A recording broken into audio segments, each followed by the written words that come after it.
So, good evening again to those of you who are coming back from the previous session, and to those who are new, who are just joining for this Q&A. Let me just introduce myself briefly. My name is Chet. I'm a history professor at UNT. I don't want to be accused of false advertising, so I'll clarify that I'm a historian of colonial and revolutionary America. Israel is not my field. Zionism is not my field. Judaism is not my field. So I'm not speaking as a professional historian of Israel or of Judaism or Jews or anything like that. It's just that I have some experience and knowledge on these topics. I was raised and educated in Israel till the age of 25. My whole family is there, and I visit once a year or so, depending on weddings and funerals. I speak Hebrew.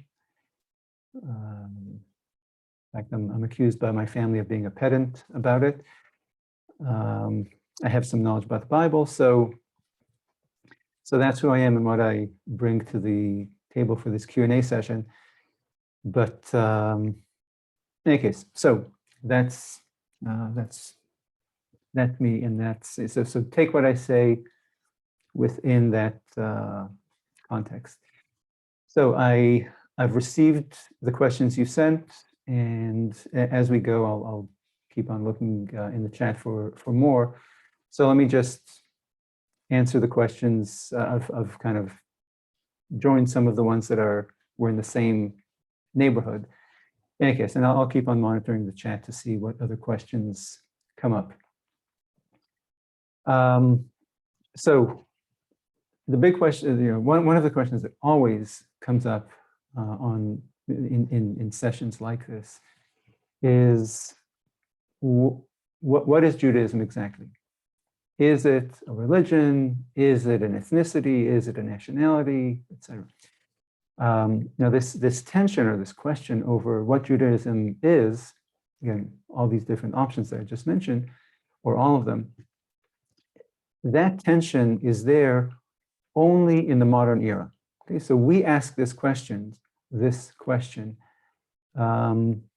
this is not a question that used to be contemplated in the ancient world or the Middle Ages, etc. Judaism, historically, Judaism since the time of the Bible was a family, okay, a nation, not a religion. Okay, it was a nation that had its own national religion, and I'll try to illustrate. So Judaism has been, again, until the modern era when it became a question and a problem. Judaism was a family, not a religion.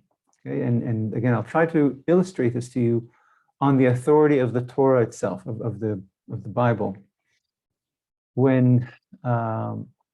When the Jews created the golden calf, when they received the Torah from God at Mount Sinai, God was so incensed by their sin, by their idolatry, that he wanted to wipe them out for rejecting the Torah. You can see it in Exodus. I forget the chapter. In any case, so God wanted to destroy them, and he offered Moses to start a new nation through him. Through that Moses is good and honorable and loyal, and I will wipe these Jews out. And you will be the father of the nation, of a new nation. And Moses responds by asking God not to do this, and he almost chastises God to remember God's own promise to Abraham, Isaac, and Jacob. And Moses tells God that that God had made an alliance with this family, with this nation. In that alliance, God had promised Abraham that Abraham's seed, Abraham's offspring, will become a great nation and inherit this land, the land of Israel. Okay? God did not tell Abraham that his chosen nation will be constituted of the people who believe in him or follow his the religious law that he gives them that he will give them hundreds of years in the future. God's promise was that he will have an eternal alliance with the descendants of Abraham, Isaac, and Jacob. The Torah, meaning the religious law, was a later addition. 400 years later, God gave the descendants of Abraham this Torah, the religion. So it was a religion given to this nation, to this people. So the Torah is the foundation of the national religion of Jews. But the Israelite family or nation came first. They had a long history as a people, as God's chosen people, well before God gave them their religious law at Mount Sinai. So since antiquity, Jews understood themselves to be a people, a family that had its own national religion. It had a unique relationship to the God of the universe, and that was its religion. And outsiders can join this family, just like outsiders can join my family or your family. And this process included joining the family's religion. The point at which this became a tricky question, what is Judaism, was in the 18th and 19th century. Once Jews were emancipated, I'm sorry, let me amend that. It became a tricky question in the 18th and 19th centuries in the West. In Europe, in Central and Western Europe, and in North America. Once Jews were emancipated in the Western world, and for the first time had the opportunity to get citizenship in their home countries, they attempted to integrate themselves into Europe's nation states. But if they join the French nation, for example, or the German nation, or the French or the English nation, the French family, the English family, then they cannot be part of the Jewish nation. So these European Jews embraced, and North American Jews embraced emancipation in their home countries by ditching this traditional notion, which they saw as archaic, the traditional notion of Judaism as family or a tribe or a nation. These emancipated Jews saw themselves as Frenchmen of the Jewish religion, as Englishmen of the Jewish religion. So there were Jewish Frenchmen and Jewish Englishmen rather than French Jews or English Jews. They defined themselves as a religious minority rather than a national minority. So just like there are Catholic Frenchmen and Protestant Frenchmen, now there are also Jewish Frenchmen. I'm just a normal Frenchman of a different religion. And part of this redefinition involved developing a new religion, and that is Reform Judaism. It's a Judaism that explicitly rejected Jewish nationhood, declaring that Judaism was a religious affiliation. The Jews were a religious minority in France and in Germany and in England and in America, rather than a national minority or ethnic minority. When the leaders of the American Jewish Reform movement met, in I think their founding meeting in Pittsburgh in 1880 something, to establish the theological framework for this denomination in America, they wrote in their founding document that we Jews are no longer a nation, but a religious community. So we are simply one of the many religious communities of America. We are not a national group. And so, as you might expect, Reform Judaism today is the largest denomination among diaspora Jews, Jews who live outside of Israel and see themselves as, again, as normal Englishmen or friend or Americans or Canadians, just of a different religion. But in Israel, where Jews live in a Jewish nation state, Reform Judaism is virtually non-existent. All Israeli Jews have that ancient Jewish understanding of Judaism as a family, as a nation. So it's no coincidence that Reform Judaism is the Judaism of Western diasporas, Western Europe, North America, where Jews were emancipated and incorporated into the national group. And it's no coincidence that traditional Judaism, which Reform Judaism calls Orthodox Judaism, that Orthodox Judaism or traditional Judaism was the Judaism of Eastern diasporas, okay, of the lands of Islam, North Africa, Middle East, Turkey, because in those places, Jews were not allowed to join they were not emancipated. In fact, not just the lands of Islam, but also Eastern Europe and Russia. Okay, and all those parts of Jewry, Jews were not allowed to join the Russian nation or the Turkish nation or Iraqi nation. And thus they continued to regard themselves as a nation, as a national minority, as a national group. And this explains why the Judaism of Israel is not Reform, but traditional Judaism, Orthodox Judaism. Zionism did not speak to Jews who did not see themselves, I mean, it's not that they didn't turn to them, but it didn't resonate with Jews who did not see themselves as members of a Jewish nation. Okay? Zionism was a national movement, is a national movement, and therefore spoke the language of nationhood, nationalism. Let's move on to, there are a lot of questions about American policy with regard to Israel. So one question here is, do I think that America should and could interfere in Israeli affairs?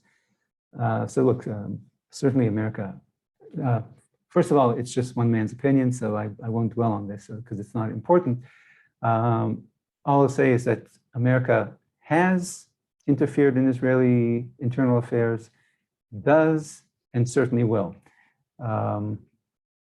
So, you know, American groups and American individuals and American politicians and the American government has gotten involved in Israeli elections for and against the reigning government, depending on its favorability with Americans at the time.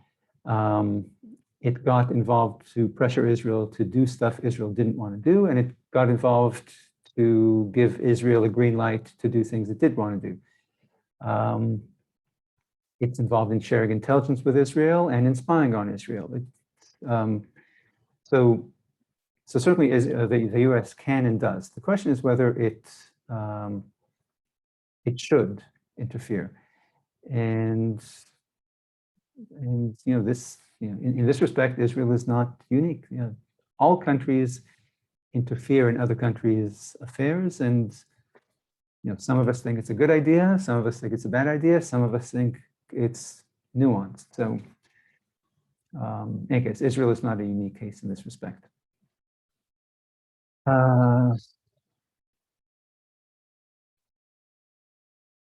Okay. Has U.S. involvement aided or hurt the two-state solution?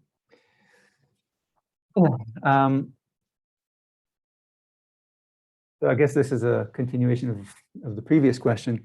I think Americans overestimate how much influence the US has over other countries' affairs, Israel's, Germany's, Turkey's, etc. Mexico. My sense, I think most people, okay, forget most people. I think that what hurt the two-state solution most were the actions or inactions of Israelis and Palestinians. Okay? We can debate the various merits and demerits of the two-state solution and why it seems to be dead or dead for now, zombie. But that debate is about what Palestinians and Israelis want and don't want. Okay?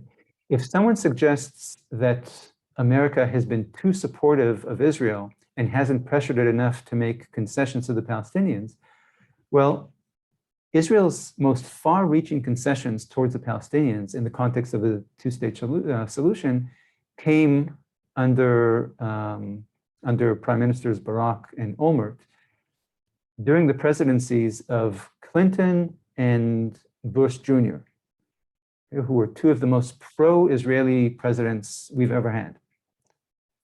Okay, so the two of the most pro-Israeli presidents we've had have produced the most far-reaching concessions that Israel has ever made towards the two-state solution. By comparison, Presidents Carter, Bush Sr., and Obama were cool or cold towards Israel and warmer towards the Palestinians, but were not able to accomplish more with a kind of a tougher stance against Israel. So I don't know if historically that formulation that if the US were tougher on Israel, you'd get more far-reaching concessions from Israel. So again, my sense is that the failure of the two-state solution has less to do with the US and more with the incompatibility of the two-state solution with what the Palestinians want. The Palestinians believe the country is theirs, the land is, the land of Israel is theirs, and they believe that the Jews are foreign interlopers and invaders, colonists, imperialists, thieves. Okay? By contrast, the Jews see themselves as native to the land of Israel, just as Native Americans are native to North America. Okay? The Arabs do not accept and don't take my word for it. Just consult opinion polls or surveys of Israeli Arabs, of non-Israeli Arabs. Arabs do not accept the notion, the fiction as they see it, that Jews are native to the land. Okay? They see them as colonizers and thieves, which is why they rejected the partition, the various partition plans that were offered by the British in the 30s, the UN in the 40s, by Israel in 1967 and 2000 and 2000 and I guess 2001, I think. In any case, they see the land as theirs. They're not interested in getting half of it back or a third of it back. Okay? By contrast, the Jews in Israel accepted partition every single time it was on the table because they recognize that the Palestinians are native to the land and therefore have a claim, have a right to be there. Okay, so I think that's the fundamental issue. It's not are Americans warmer or cooler to one side or the other. It's that there's this great video on the web called, I forget what it's called, but it's called How the Conflict Will End. What is the conflict about and how it will end? And it's by Einat Wilf, W-I-L-F. And what she says is that Israelis have this crazy story to tell Arabs, and they expect Arabs to accept it. And that is that we lived here, we left for 2,000 years, and we came back. Okay, so we were the native inhabitants of this land. We were kicked out, but we're back. And we expect to be accepted as having come home. Okay, so it's a crazy story. And Arabs have had only 120 or so years to accept this crazy story. And she says, this conflict will not end until either the Jews leave or the Arabs accept that the Jews are one of the tribes of the region who have come home and they belong here. Okay, and that's not a matter of US or European involvement or even Arab involvement, Saudi or Egyptian involvement. Okay, another question about American policy. How much have the Jewish lobbyist group or lobbying groups swayed the American public or the American public's view of Israel? So a number of things. First of all, the pro-Israel lobby is not as strong as some people tell us because, and you've seen this several times, or you've seen this when on several occasions, Israel and pro-Israeli lobbyists in the United States opposed US arms deals with Arab regimes that were hostile to Israel. And the US went ahead and signed and sealed and delivered on those arms deals. Second, the US joined the world in condemning Israel for the bombing of the Iraq nuclear site in 1981. This is the Reagan administration. Reagan also helped rescue Arafat from the Israelis when Israel invaded Lebanon and had Arafat cornered. He was rescued by, or his life was saved by the Reagan administration. In the early 90s, the Bush administration forced Israel into the Madrid conference, which led to the Oslo Accords, the quote unquote peace accords. So again, my point isn't that the US has been anti-Israeli. Okay? The US has been both, has been and is pro-Israeli on the whole. Okay? The point is that Israel is not the tail that wags the American dog. Okay? The US actually determines its own policy.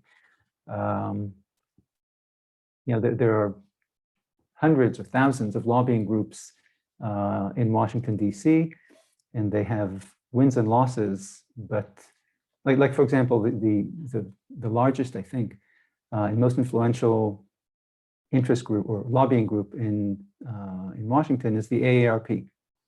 Okay, it gets its way not because it twists Washington's hands, but because it represents a large cross-section, a large group of American citizens who vote. Okay, so I know where I was going with that, but in any case, the point is that pro-Israel lobbyists have had successes, but they've had failures, and I think what it reflects is that the American people are pro-Israeli. Okay? Now, in this respect, you need to keep in mind that that the pro-Israel lobby in America is not a Jewish lobby. Okay? The most pro-Israeli segment of American society is evangelical Christians, not Jews. Okay? American Jews support Israel on the whole, but many have ambivalent views on US foreign policy in Israel, with regard to Israel and on Israel itself. A lot of American Jews are not friends of, are not supportive of Israeli policy over the last 30 or 40 or 50 years. Okay? The most pro-Israeli group in America are not American Jews, but evangelical Christians. Okay?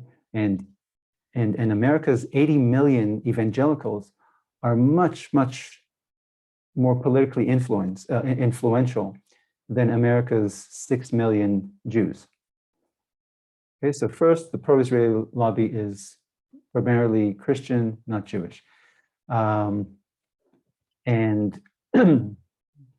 and the pro-Israel sentiment is not coming from those few states in the US that have large Jewish populations, like New York, California, New Jersey, Florida, Illinois, I guess. Rather, this pro-Israeli pressure is coming from southern and heartland states that have very few Jews, but strong Christian sentiment. Okay, so what it shows is that the pro-Israel lobby is not a Jewish lobby, but a broad American coalition. Okay, and that reflects the fact that Americans on the whole have sympathy for Israel more than they do for its Arab enemies. And the reasons for that are probably vast and complicated. The fact that Israel is democratic and its enemies and its Arab enemies are dictatorial. Israel is an open society that promotes religious freedom and civil rights. During the Cold War, Israel was with the West, with the United States, whereas the Arab enemies were sided with America's Soviet enemy. Israelis embrace American culture. They speak English, whereas the Arab countries are wary of Western culture. There are connections there's a connection between Christianity and Judaism that is simply not there between Christianity and Islam. So there are many reasons that make Americans look at Israel and see a shared cultural and political and geopolitical and religious bond and closeness that they don't feel towards Israel's Arab enemies. So I think people see lobbies as responsible for creating certain policies, when in fact, lobbies can simply be a mechanism to organize and channel what is already broad support for a given policy. And again, take again what I said about the AARP. Okay, it would be silly to argue that the U.S. is pro old people, pro seniors, because the AARP kind of lobbies congressmen. Okay, it's too silly to even make a joke out of it. Okay, the AARP is successful because vast numbers of Americans already support the cause of the AARP. Okay, and that translates in a democratic culture into support for that cause among the political class. So that's as far as lobbies are concerned. So the question that went along with the lobby was about America's foreign policy. You know, why is the Israeli-Palestinian conflict such an essential aspect of America's foreign policy? My sense is that, you know, we're speaking in 2021. I think this question is already less relevant today than it was 5-6 years ago. And I don't know the future, but this question used to be very, very pressing, because the Israeli-Palestinian conflict really was at the center of American foreign policy in the Middle East. And I think it's because of a misconception that was prevalent in a lot of diplomatic circles in the West, that the Israeli-Palestinian conflict was what drove instability and Islamic extremism in the Middle East, in the Arab and Muslim world overall, throughout the world. Okay, so ever since the 1960s, very respectable people in diplomatic circles in the West, including in the United States, believed that without peace between Israelis and Palestinians, there's no hope for creating peace and stability in the broader Middle East. And that is why the US and Europe got so involved in trying to solve this conflict. You know, they believed that the only way to create peace between the West and the Arab world was to create peace between Israel and the Palestinians. Okay? And I guess the assumption was that the Arabs and the Muslims throughout the world have this sense of brotherhood and connection and kind of a family feeling towards the Palestinians. And therefore, therefore the plight of the Palestinians is like an open wound throughout the Arab and Muslim world, and it radicalizes them and it angers them, and therefore they can't kind of settle down and deal with the West on practicalities. And my sense is that this belief has slowly dissolved since the end of the Cold War, and then was demolished during and after the Iraq War. The wars of Saddam Hussein against his neighbors, and the internal strife in Afghanistan, and the deadly fights between Shiites and Sunnis in Iraq and Syria, and the birth of Al-Qaeda and ISIS, and the Arab Spring or the Islamic Spring, and the civil war in Libya. All these developments since the 2000s have demonstrated how idiotic that old, how misinformed, how silly that old belief was, that what's driving instability or opinions in the Arab world is the plight of the Palestinians, or the occupation, quote unquote, the occupation of Israel or of Palestine. If a Middle East expert or a Secretary of State said today that the Israeli-Palestinian conflict is what is fueling these conflicts elsewhere in the Middle East, all these things that I just mentioned to you, that person would be dismissed as either a fool or a drunk. Okay? But all of our best and brightest really believed this until 15 years ago. 15 years ago, maybe even 10 years ago. Yeah, this was the driving kind of foreign policy agenda for the State Department under John Kerry. That was what, 6 years ago, 5 years ago. And this explains why Europeans and Americans no longer put that much pressure on the Israelis or the Palestinians to end their conflict. Okay, they're much more hands-off. The Israeli-Palestinian conflict is now seen as a local conflict with limited effects on regional or global geopolitics. Okay, and in fact, the major Sunni powers in the region, Egypt and Saudi Arabia, side with Israel now over the past few years in this local conflict because of their own internal struggles with the Muslim Brotherhood and with Iran and whatever else. I think it was a central part of American foreign policy. It's less so now because of a paradigm shift that no longer sees this as the animating factor in shaping Arab attitudes towards the West. question, why is Israel a partisan issue in the United States? So first of all, it's not just the United States. The same is true in Europe.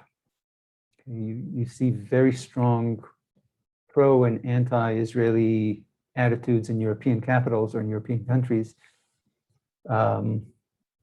And that is, look, Israel is a partisan issue because Israel reflects or represents ideas that the European and American left now sees as, now finds distasteful. You know, these are ideas that, okay, so I'll just leave it at that. That the left in Europe and North America has grown increasingly uncomfortable, hostile to the concepts of nationalism, capitalism, obviously, and economic growth, you know, what's called neoliberal, the neoliberal order. Okay, so nationalism, capitalism, and wealth. Now, when Israel was young, in its founding generation, it was actually the darling of the European and American left. Okay, first, the left supported nationalist movements around the globe at the time because nationalism fueled liberation struggles against European empires. Okay, there are two main ways of organizing the world, either through empires or through nation states. And so the destruction of European empires came through the energy and intellectual ferment of nationalism. And so the European left or the left supported national movements as part of its anti-imperial agenda in the early and mid 20th century. Second, okay, so Israel as a nation state, as a national movement was not on the, its nationalism was not a problem for the European left. Second, Israel was the darling of the European and American left because Israel at the time was small and poor and weak and isolated against a large coalition of large, wealthy, and strong Arab countries. And third, Israel was at the time a socialist country. And so Western Western left-wingers wished it well and saw Israel's success positively as a success for left-wing ideas. Okay? And then, but since the 1970s, Israel has ditched socialism and embraced capitalism and economic freedom, transforming itself into the richest and most powerful country in its neighborhood. So left-wing people in the West no longer feel an ideological affinity for Israel, since it's no longer socialist. And they no longer feel sympathy for it as the Middle East's plucky 90-pound weakling. Instead, the left's sympathy has migrated, you know, the sympathy for the weak has shifted to the Arab side. Okay, so these changes in Israel made it, going back to the partisan divide, these changes in Israel made it more sympathetic to the right than the left in the West. But so these were internal changes that account for this partisan shift or split in Europe and America. But there were also changes in Europe and America, in the European and American left, that made the left, that contributed further to this growing disdain on the left towards Israel. First, the left has become increasingly hostile to the idea of nationalism, increasingly hostile to religion, to religiosity, or to religious establishments, okay? And increasingly hostile to the idea of a Western civilization. Okay, it's seen as an imperialist or colonialist construct, which the European left and American left are trying to deconstruct and combat. And so Israel finds itself, or if Israel stands on the wrong side of all three of these issues, of nationalism, religion, and Western civilization, okay, because Israel is an unabashedly nationalist country. It allows religion a large role in public life, and it certainly sees itself as a Western outpost in the Middle East, okay, a liberal democracy in the heart of a region that is rich in dictatorships and theocracies that are hostile to Western values, what one would call Western civilization. Then I guess another factor that makes Israel more appealing nowadays to the right rather than the left is that the left sees Israel as a colonial venture. And therefore the left regards Israel with discomfort or hostility as part of its overall commitment to undo the effects of Western imperialism around the globe. By contrast, the right is not guilt-ridden about imperialism. Plus, the right does not see Israel as a colonial venture, but as a project of national self-determination, okay, an ancient people returning to its ancient homeland. And then probably the last thing I'd say that made Israel shift in terms of sympathies from the European and American left to the right is the effect of Arab and Muslim immigration into Europe and America, North America. Okay? Opinion polls among Arabs and Muslims reveal strong hostility both to Israel and to Jews generally. And these immigrants to the West have mostly found their home on the left side of the political map in their adopted countries in the West. In the Democratic Party in America, the Liberal Party in Canada, labor movements in Europe. And so whatever anti-Jewish or anti-Israel sentiments they brought with them, these immigrants brought with them, they brought into the left-wing parties that they joined, that they rather, since they didn't join right-wing parties, but left-wing parties, this element of their identity, their understanding of domestic and foreign policy is now a part of the makeup of left-wing parties in Europe and North America. Let's see.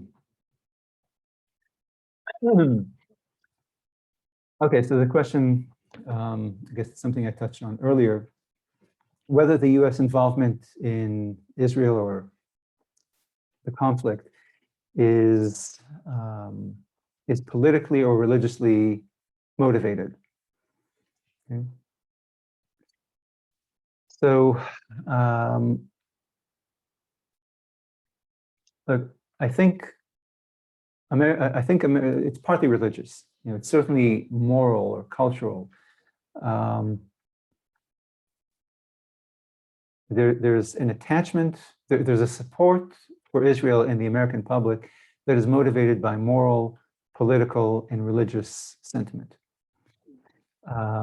Historically, you could point to geopolitics because the Arab world was in the Soviet bloc, and therefore the only foothold that the West had in the Middle East was Israel. But look, I'm sorry, the US has other geostrategic allies in the Middle East who are not Israel, who are Arab countries like Saudi Arabia.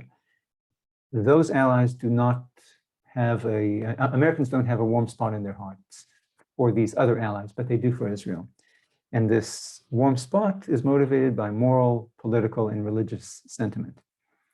You have here a small country of what, 8, 9 million inhabitants in a country the size of New Jersey, surrounded by dozens of countries and hundreds of millions who have tried repeatedly to conquer it and still hope to do so. Americans feel a kinship with the only country in the entire Middle East that shares their values: democratic, industrious, respects and protects civil rights, upholds the rule of law, protects freedom of religious worship to all religions, provide equality under the law to women and minorities, provide safety for the gay community, gay and lesbian community, and appreciates and promotes and excels at education, the arts, science, etc. So when Americans look at Israel, they see a people whose values and accomplishments they share, respect, and admire. Whereas when they look at Israel's enemies, they recognize them as the enemies of the values that they themselves hold dear. Okay, Western values of democracy, religious liberty, individual liberty, economic liberty, free speech, feminism, or women's rights. And Americans also appreciate that Israel is the only country in the Middle East in which Christians are secure. It's the only country in the Middle East in which the Christian population is growing. Everywhere else, Christians are either fleeing or migrating or attacked or hemmed in. Okay? Evangelical Christians in particular are very supportive of Israel because of the religious bond that they feel with Jews. So their connection is even stronger than other American Christians. And this touches on another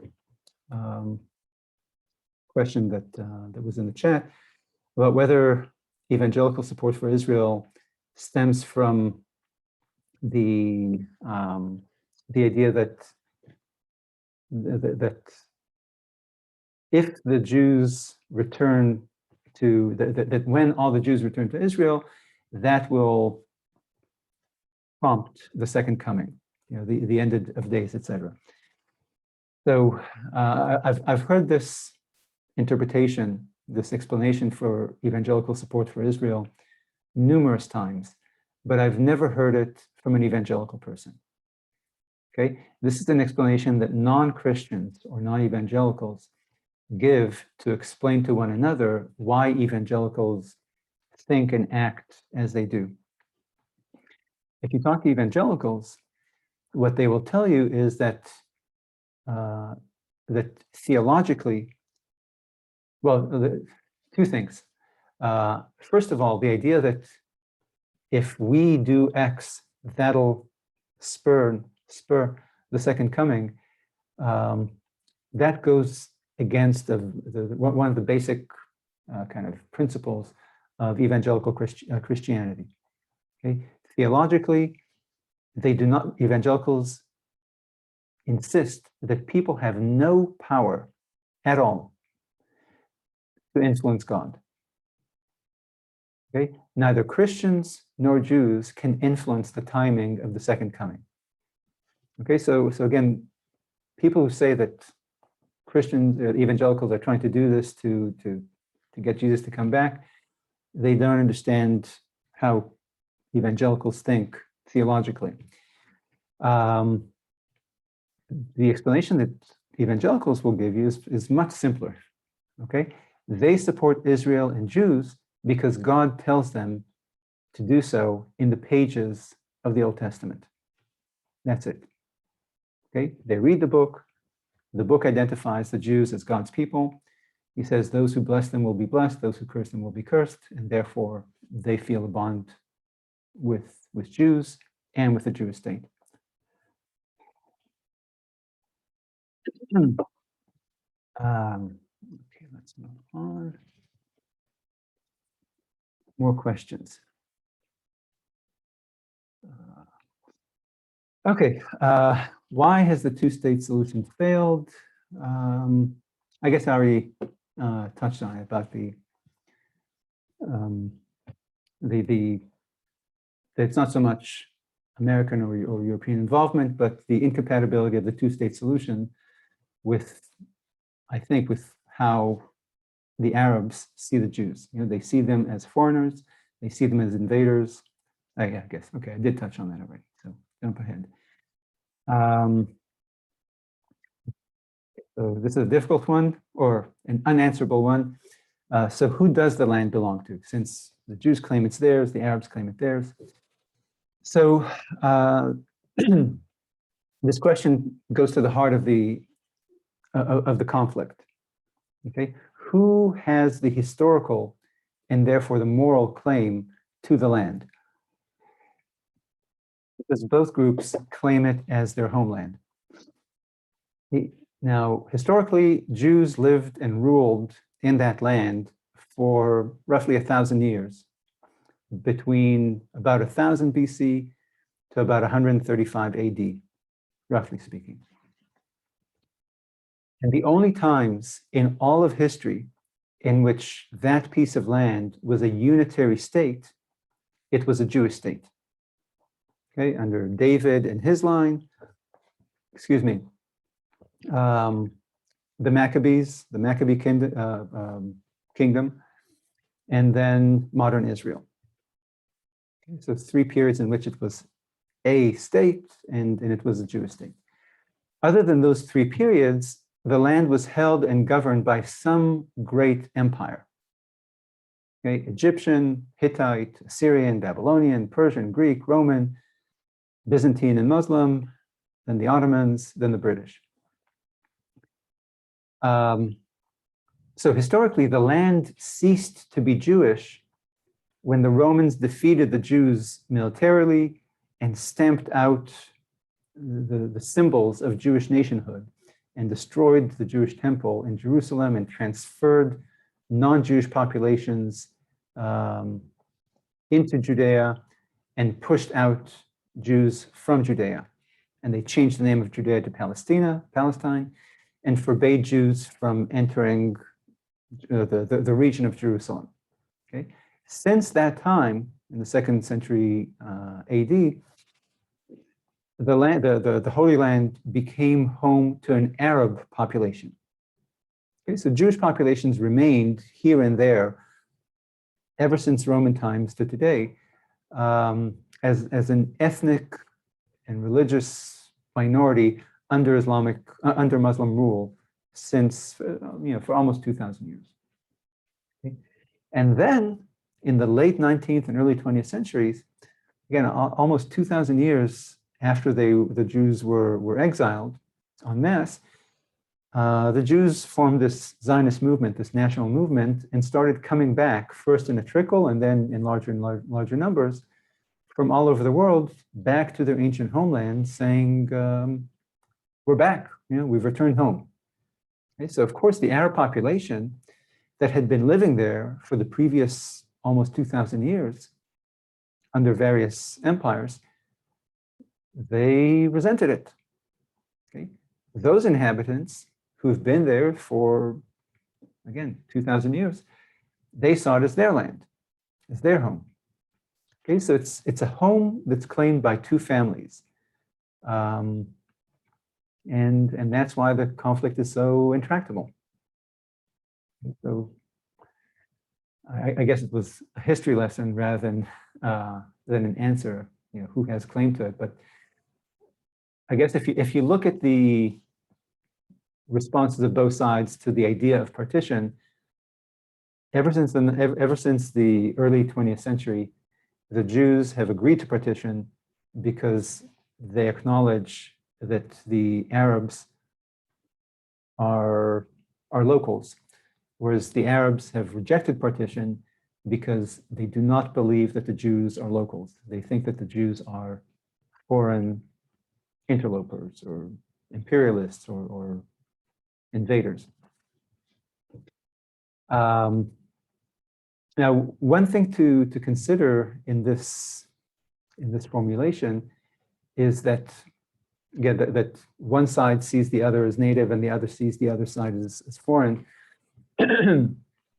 um, in fact, and again, this is just a historic factoid. It doesn't matter for the actual identities of the people, but it's worthwhile knowing that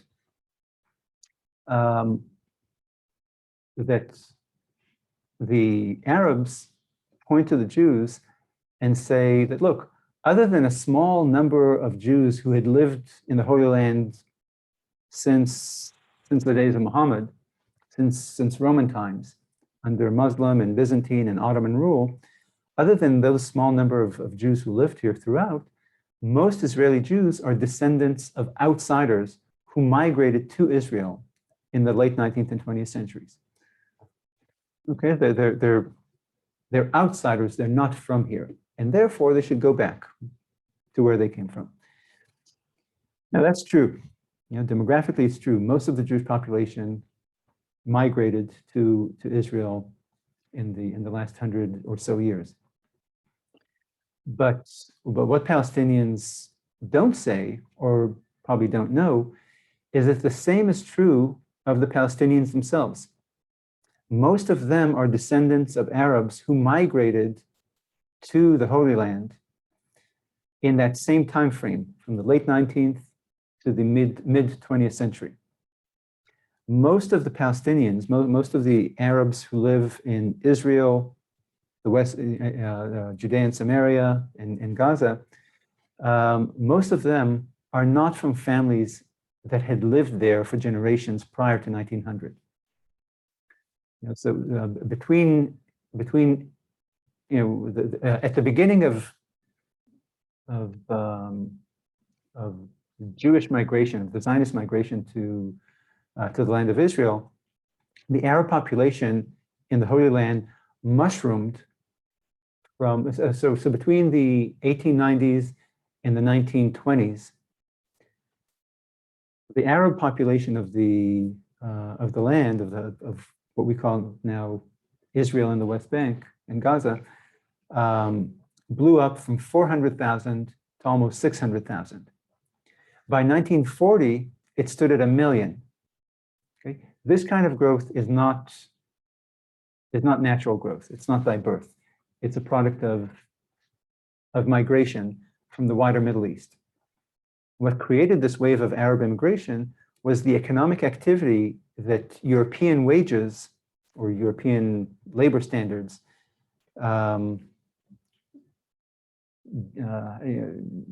did for the economy in that locality.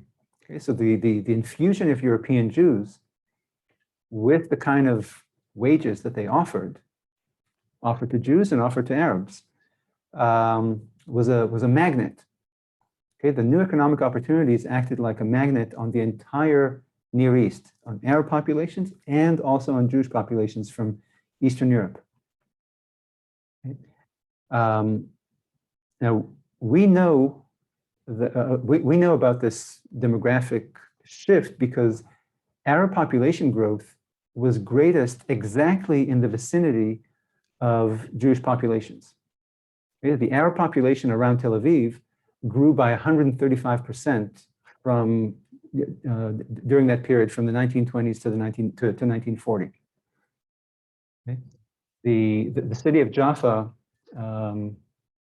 nearly doubled in about 15 years or so. The city of Haifa more than doubled. Jerusalem grew by about 60% or so. By contrast, areas that were far away from these new Jewish settlements saw outmigration. Okay, the all-Arab city of Nablus dropped from about 30,000, 35,000 before World War I to less than 12,000 before World War II. Sfat dropped from about 20,000 to 9,000.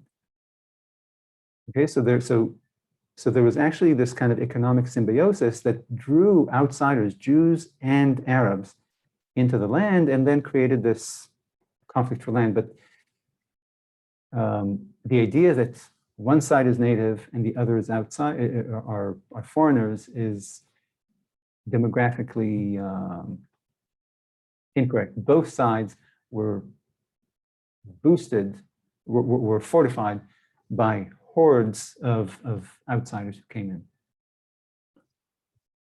Okay, this is going a bit long, so I'll skip some questions and get to what I think might be more interesting to you guys.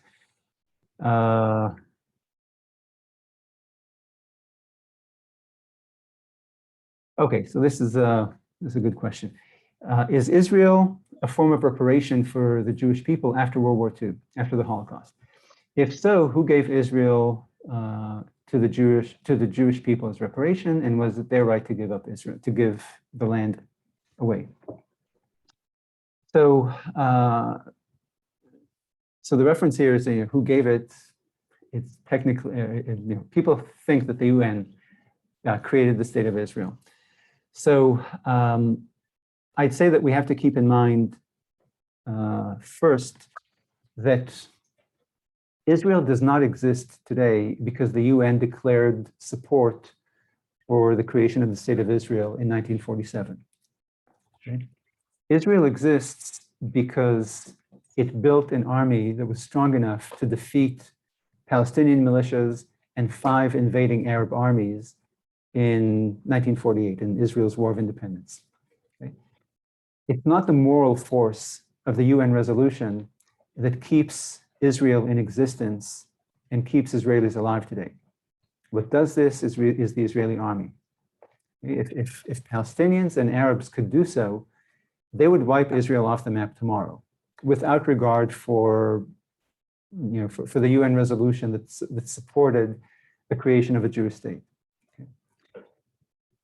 As for why the UN supported the creation of a Jewish state, some see it, as the question suggests, as an act of charity or reparation for these poor Jews for what the Nazis did to them.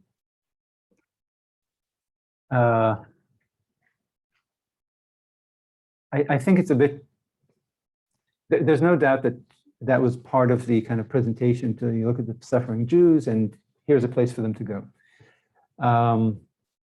But I think it's a bit naive to think that international relations work this way based on charitable impulses. Okay. Then again, I can't read hearts and minds. Maybe that really is what motivated the UN, all these foreign governments to declare support for a partition plan in the Middle East. I think a more realistic interpretation is that after the British lost India in 1947, the British government no longer saw much value in holding on to Middle Eastern territories other than the Suez Canal, which really was commercially important to them. And after World War II, the British, were simply financially, economically and financially devastated. They couldn't afford this kind of global imperial deployment. Okay? And so once they lost India, they washed their hands of governing the land of Israel, which was a thankless task, that involved basically officiating over a civil war that had broken out between Arabs and Jews in the 1930s. Okay? So Britain announced that it was pulling out and dropped this issue, delegated it to the United Nations to decide what would happen in this land. And so the United Nations, decided in 1947 to simply divide the land between the two populations that were already fighting over it. This is what the British had recommended doing, and it's what the international community was doing that very year in 1947 in India. It took a land with rival populations, and it simply partitioned these populations into 2 states, India and Pakistan. Okay? So the UN followed the same formula in authorizing the creation of 2 states, one for the Jews and one for the Arabs. Okay, so I think it has more to do with, okay, a practical solution to a civil war. Okay, certainly the UN didn't support creating Pakistan because of the Holocaust. Okay, it's a way to end a war. You know, you're both fighting over the land. You take half, you take half. Let there be peace. So I think that's the logic that explains the UN's motivation. Now, when you ask, well, when we ask what moved the UN to give the Jews a state of their own, the way you formulate the question obscures the fact that the UN also gave the Palestinians a country as well. Okay, you say, what authorized them to give the Jews a country? Well, the same authority or non-authority that authorized them to give the Palestinians a country. Okay, so it would be silly to think that the UN authorized a Palestinian state out of sympathy for Jewish victims in the Holocaust. Okay, so it indicates, I think, that the UN's concern was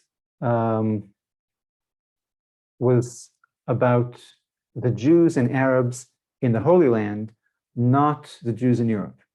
Okay, they were troubled by the fact that there was a civil war, and this is how they proposed to solve it, to separate the two warring populations. In any case, so that's if everyone assumed that once the British left, the fighting between Arabs and Jews in Israel or Palestine would kick into high gear, which is exactly what did in fact happen. Okay, so the UN thought that it might avert an all-out war if the Arabs agreed to a two-state solution. Okay, the Arabs did not, and so an all-out war did break out the day after the British left. And Israel exists today not because the UN decided what it decided, but because Israel won that war against 5 Arab armies plus Palestinian militias. Question about Hamas, let's skip that. Okay, this is a good question. Is the conflict between two religions? This is actually a very quite volatile debate, academically speaking, among academics.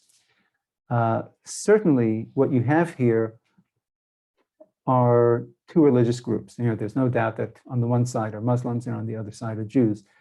The question is whether people on both sides are motivated by spiritual or religious motivations or by national identity, national motivations. And I think the best answer is that it's a mix. You know, that on the one hand, you can say that most Israelis are not particularly religious, and that some Muslim and that some Palestinians are not Muslim but Christian. Okay, so you can see this kind of, you know, that even people who are not Muslims are on the Palestinian side, and even people who are not particularly religious are on the quote unquote Jewish side. But there's no doubt that the more religious Jews and the more religious Muslims are more hawkish in this conflict. So I think there's no doubt that there is a religious dimension to this fight, as well as a nationalist dimension, and an ethnic dimension and a cultural dimension. They're all enmeshed together. You know, I think the way to answer this question is that the idea that you can separate one's religious identity from one's national identity makes a lot of sense to an American and a Canadian and an Austrian and a Briton. It makes less sense in most countries of the world, including, in fact, most countries in Europe. Okay. But when we Americans look abroad, we shouldn't expect to see our kind of neat separation between religion, ethnicity, nationality. Okay, so for us, they're very separate things. For most peoples they are actually a sort of an untidy mix.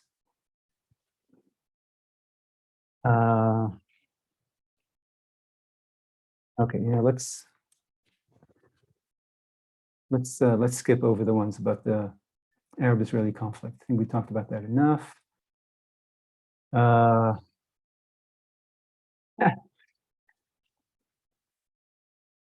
Okay. Okay, one more. So one question is, why is everyone so obsessed with the Arab-Israeli, with the Israeli-Palestinian conflict? So look, it's a good question. This conflict is not a particularly bloody feud compared to others that received far less coverage. The occupation is not nearly as brutal as other occupations. And the conflict is getting less and less dangerous for the two principles, for the two sides. Israel is better off today. It's more secure in its borders, less vulnerable to eradication than it's been in the 40s, 50s, 60s, 70s, and 80s.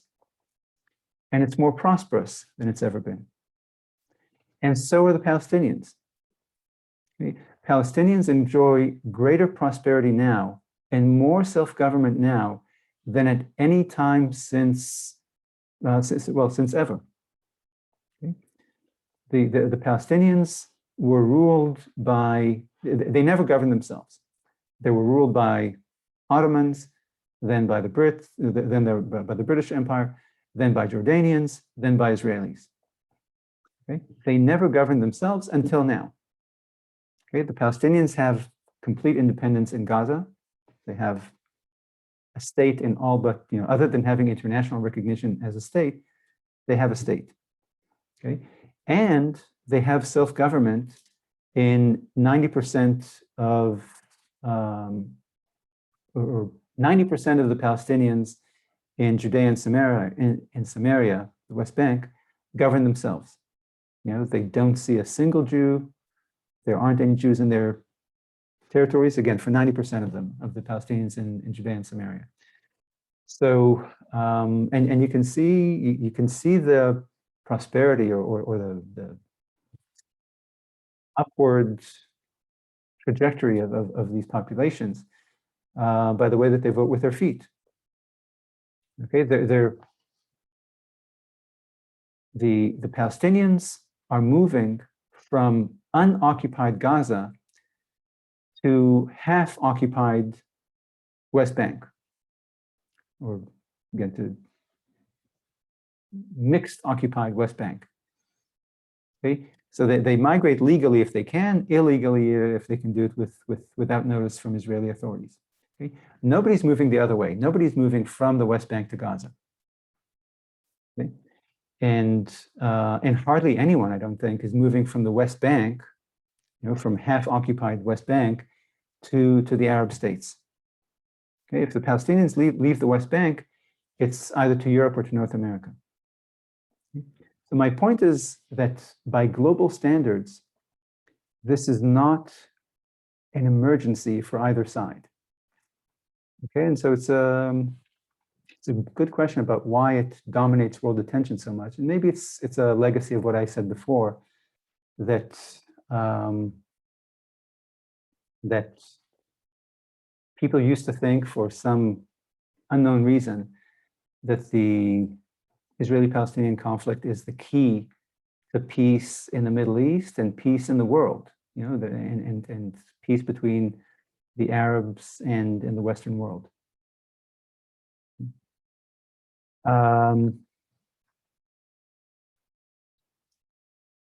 Okay, question about, again, we can't get away from foreign policy. Okay, so a question about genocide against, Israeli genocide against the Palestinians. Is it a genocide? So I don't think that, it's not that I don't think, I know that by international law, international lawyers, organizations do not consider Israeli actions and policies as coming close to meeting the definition for genocide, which is, deliberate and systematic extermination of a national or racial or cultural group. The population, and the reason why it doesn't come close to the definition of genocide is that the Palestinian population, both inside Israel and in Gaza and the West Bank, has grown dramatically and consistently since the formation of the State of Israel. Okay, so if Israel were trying to decimate or to destroy the Palestinian population, it would have to rank as the least effective effort at genocide in human history. Israel's military retaliations in Gaza and to a lesser degree in the West Bank have killed fewer civilians than did US military operations in Yugoslavia. Okay. I'm sure you've read about it or heard about this, that the Israeli army, for PR reasons, actually warns Palestinian civilians in advance of incoming attacks and then provides ambulance services and hospital care to enemy civilians in the midst of war. And Israel transports international food aid to the now effectively independent Gaza, and also provides Gaza with water and electricity for free, while the government in Gaza shells Israel. So look, I think what you have here is a conflict. What you have here is a kind of low-grade war that occasionally blooms into hot combat, either in the form of, again, the missile attacks between Gaza and Israel, missiles from Gaza, airstrikes from Israel, and terrorist attacks and police action in the West Bank. But so I think it's kind of, again, this low-grade violence. Again, it would be hard to compare this to any genocide. It's okay. Who's the aggressor? Let's skip that.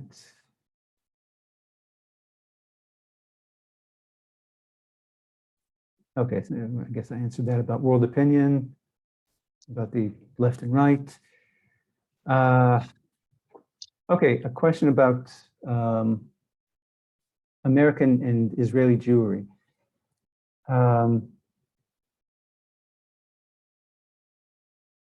So there is Israel is a kind of a tricky issue for American Jews because in America, so let's start with Israel. The purpose of Israel was to end Jewish victimhood. Okay, Jews were subject to pogroms in the Islamic world, in Eastern Europe, in Central Europe, and so the State of Israel was formed in order to provide a haven for Jews, so that they won't have to live as an oppressed or chaste minority among the Gentiles. And in that respect, the interests of Israeli Jews and American Jews kind of miss clash or don't meet, because American Jews, for whatever reason, I'm not going to analyze it now, American Jews are interested in making Jews an object of sympathy. They want to be sympathetic characters for their neighbors and in terms of world opinion. And Israel happens to be the national face of Jewry. Okay, this is the Jewish state. Okay, so American Jews want Israel to be a sympathetic character in the world. And again, like I said, the purpose of Israel is not to showcase Jewish victimhood, but to end it, to be strong and ought to be strong. And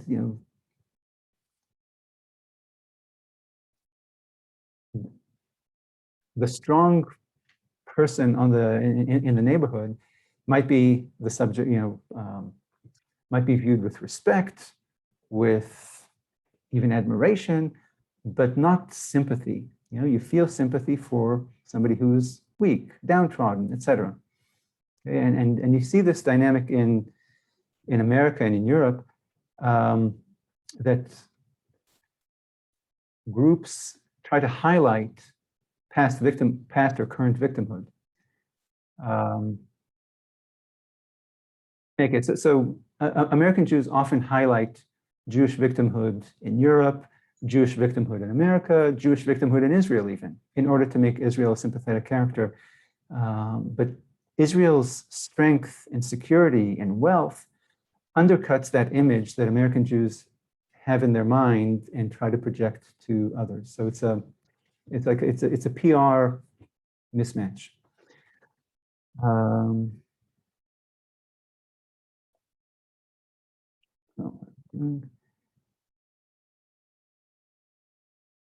Okay, there's a question here. Okay, I'm going to give it 5 more minutes and say goodnight. We're going long here.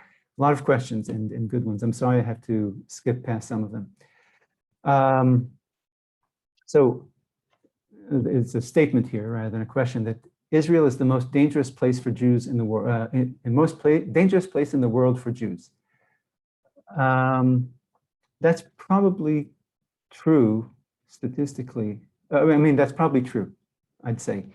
But I think it's a skewed kind of testing ground because the Arab world, from which almost 60% or 50, almost 60% of Israeli Jews came from, is virtually Jew-free. Okay, Lebanon or Egypt or Saudi Arabia are more dangerous to Jews, which is why Jews don't live there anymore.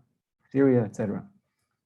Okay, so it's true that Jews fled from places that were very dangerous to it, like North Africa, the Middle East, Eastern Europe, and now they're in Israel. So, but basically, Jews, statistically speaking, live in 2 places on earth. They live in Israel and in North America. Okay, there are a few hundred thousands of Jews sprinkled in Europe and Latin America, but 90% of the world's Jews live in Israel and North America. So yes, Israel isn't as safe as the US and Canada, but that's true of virtually the entire globe.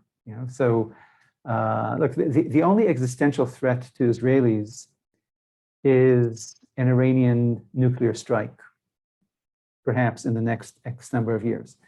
So look, that's not an imminent threat, but it is a threat that's on the horizon. So that's the only existential threat to Israelis.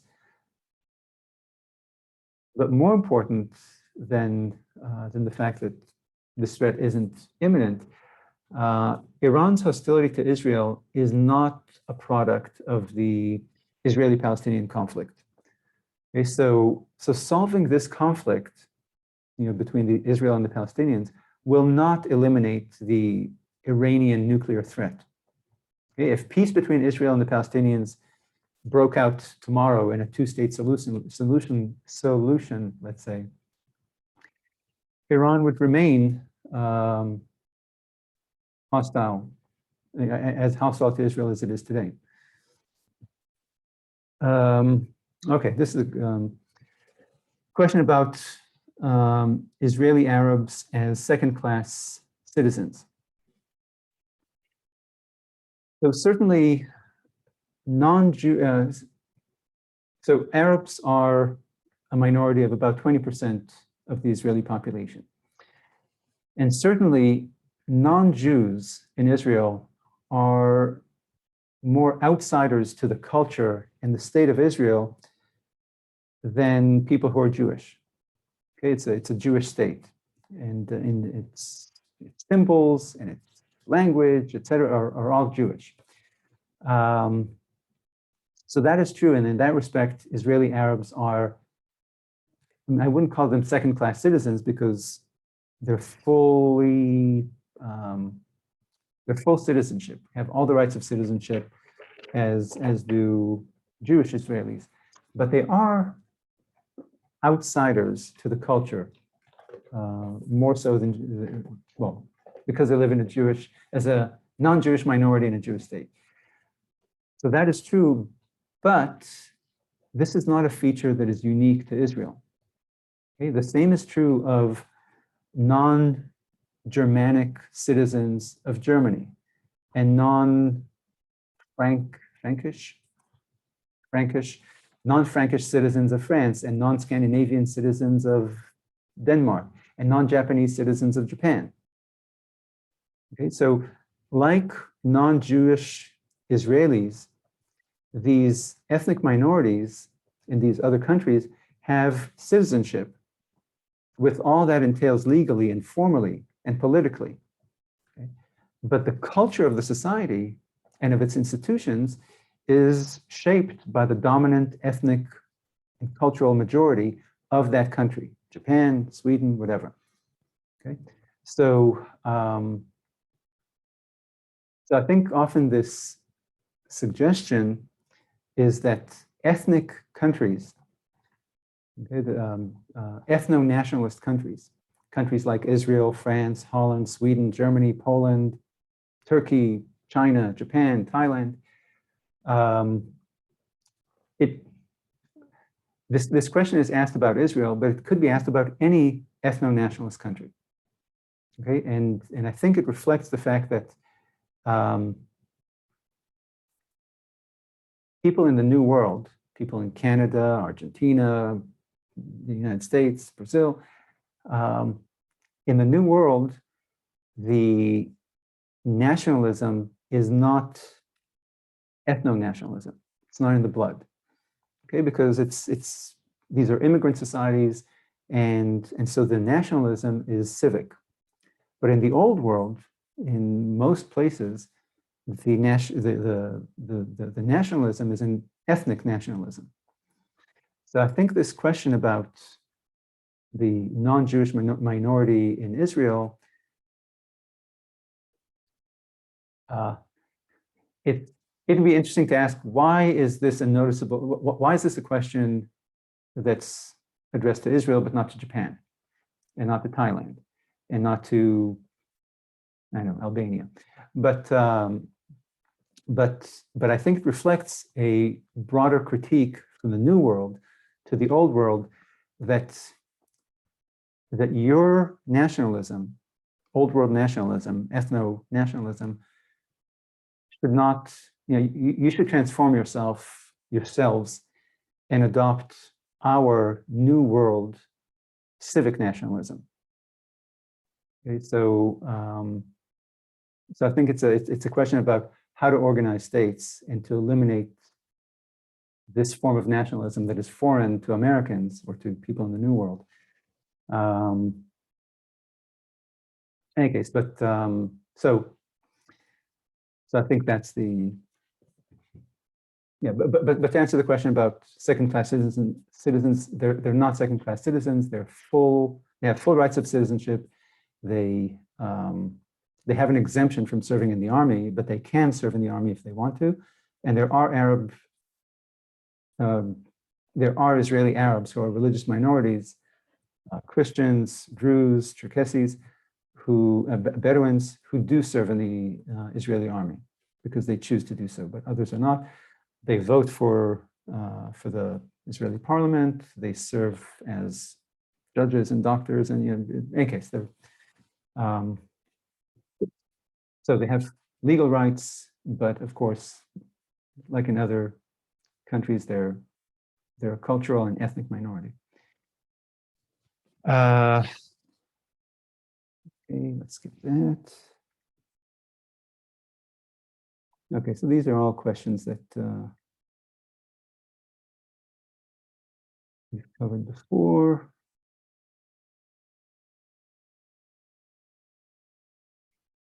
Okay, so the last question is, what is my stance on Israel and its image in the world? So, look, I'm obviously, I feel a great sympathy and admiration for Israel. It's partly, obviously, because I grew up in Israel, so I know firsthand that it's a good and decent country, better and more decent than most. But there are plenty of Americans who have not set foot in, who did not grow up in Israel. Both Democrats and Republicans, to the earlier question about partisanship. There are plenty of Americans who didn't grow up in Israel and never visited Israel, and think as I do about Israel. So I don't think that it's my Israeli birth that makes me take this position on Israel. Rather, it's the fact that I don't have a problem with the various characteristics of Israel. Okay, I don't have a problem with a country that is organized that is organized around national principles. That is unabashedly nationalist, or with a country defending its borders.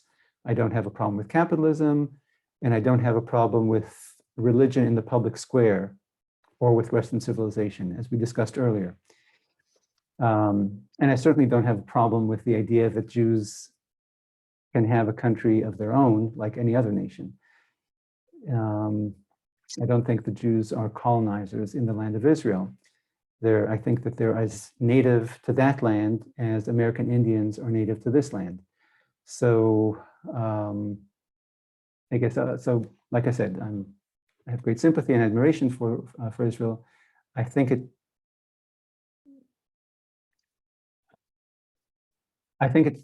has to do with, I guess it goes back to that partisanship issue. Okay, whether you're uncomfortable with these characteristics that Israel manifests, I just happen to see these characteristics as not problematic and not disqualifying, which other people do. In any case, so thank you for all the questions. I'm sorry for skipping a few, but enough is enough. Thank you again, and good night.